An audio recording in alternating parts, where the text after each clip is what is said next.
কিশোরগঞ্জের ভৈরবে শিমুলকান্দি ইউনিয়নের গোছামারা গ্রামে কোদালকাটি গ্রামে নদীতে গোসল করতে গিয়ে পানিতে ডুবে হাফেজ মোহাম্মদ জুমন নামের এক মাদ্রাসা ছাত্রীর মৃত্যু হয়েছে। শুক্রবার 9:30টার সকালে শিমুলকান্দি ইউনিয়নের গোছামারা গ্রামে এই দুর্ঘটনা ঘটে। নিহত জুমন ওই গ্রামের আমানুল্লাহর একমাত্র ছেলে। সে গোছামারা দারুল উলুম হাফিজিয়া মাদ্রাসায় পড়তো। এ ঘটনায় এলাকায় শোকের ছায়া নেমে এসেছে। নিহতের চাচা জয়নাল আবেদিন জানান, জুম্মন স্থানীয় একটি হাফিজিয়া মাদ্রাসার ছাত্র।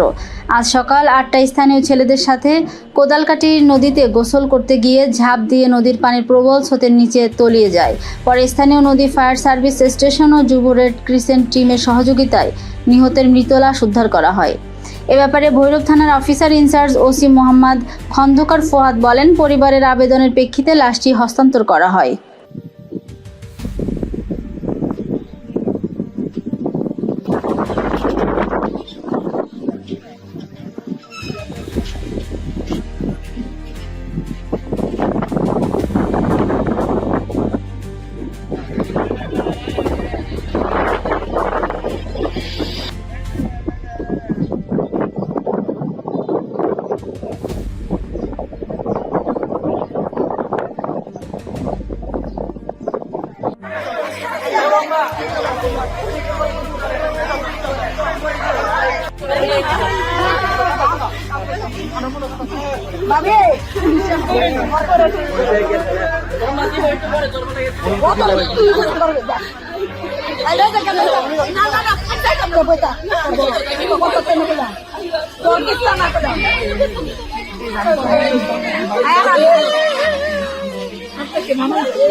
আজ ভিডিও গুলো মানুষ হাইতাছে ভিডিও জন্য নিয়ন্ত্রণ টপ না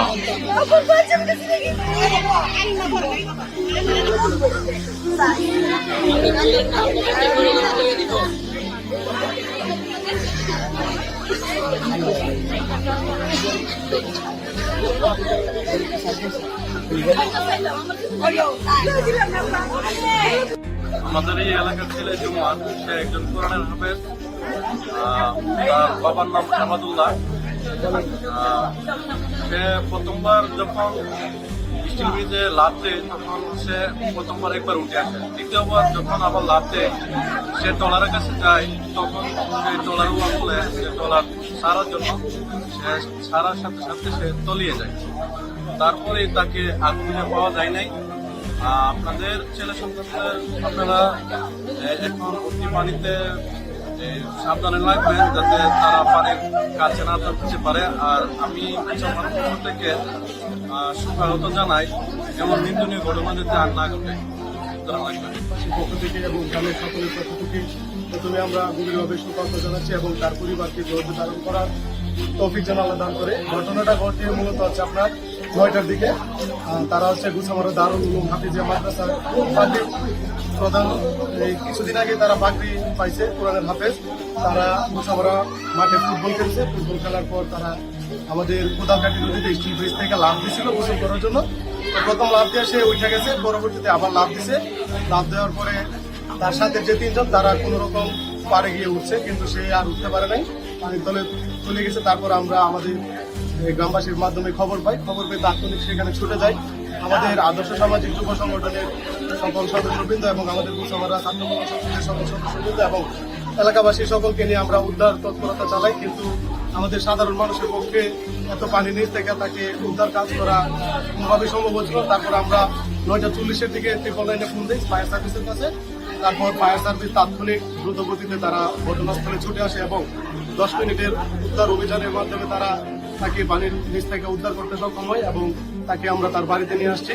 তো আমি এই ঘটনা থেকে আমি আমার গ্রামবাসীকে একটা কথাই বলতে চাই, আমরা সবাই আমাদের অভিভাবকদেরকে সচেতন থাকতে হবে। প্রত্যেক বছর এরকম একটি মর্মান্তিক দুর্ঘটনা আমাদের এই স্টিল ঘটে থাকে। এই ঘটনা আমাদেরকে একটি শিক্ষা দেয় যে আমাদের সন্তানদেরকে আমরা শুধু অবহেলা করলে চলবে না, তাদেরকে সবসময় চোখে রাখতে হবে। যেহেতু বর্ষাকাল, এখানে অনেক পানির স্রোত হয়, অনেক মানুষ দূর দূরান্ত থেকে গোসল করতে আসে। তারপর আপনার এই স্টিল ব্রিজের পাশে একটি বিদ্যুতের খুঁটি আছে, এটাও খুবই বিপজ্জনক। এটার মাধ্যমে গত 2023 সালে একজন লোক মারা গেছিল আমাদের বলতার জগন্নাথপুরের। তো তাকেও কিন্তু বাঁচানো সম্ভব হয় না। তো আমি প্রশাসন এবং এলাকাবাসী যারা নেতৃস্থানীয় ব্যক্তিবর্গ আছে তাদের সহযোগিতা কামনা করি এবং সবসময় যেন আমাদের এই জায়গাটাকে একটি নির্ধারিত স্থান, এখানে যেন কোনোভাবেই গোসল করতে না পারে এবং সবসময় যেন নিরাপদে রাখতে পারে সেই দৃষ্টি আকর্ষণ করছি এবং উপজেলা প্রশাসনের দৃষ্টি আকর্ষণ করছি। এই বিষয়টি আপনারা সবসময় নজরে রাখবেন যাতে এরকম অনাকাঙ্ক্ষিত ঘটনার শিকার আমাদেরকে না হতে হয়। ধন্যবাদ।